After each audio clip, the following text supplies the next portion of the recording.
तर एकीकडे या सगळ्या घडामोडी घडत असताना दुसरीकडे भुजबळांनी एक महत्त्वाचं विधान केलंय। स्ट्राईक रेटनुसार भाजप 1 आणि अजितदादा गट 2 नंबरवर असल्याचं छगन भुजबळ म्हणाले।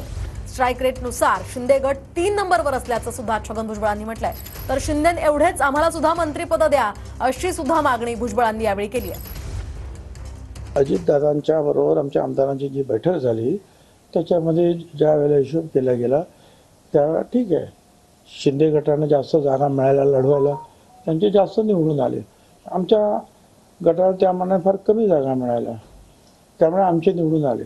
पण त्याला स्ट्राईक रेट आपण म्हणतो त्याच्यामध्ये बीजेपी 1 नंबरला आमच्यामध्ये आणि 2 नंबरला अर्थातच अजित पवार गट आहे, 3 नंबरला शिंदे साहेबांचा गट आहे। थोडासा फरक आहे 2 नंबर 3 नंबरमध्ये। तर आमच्या म्हणणं असं आहे की आमचा पण स्ट्राईक रेट चांगला आहे, तर तुम्ही त्यांच्या एवढीच आम्हाला पण जागा द्या, एवढंच आमचं मागणं आहे।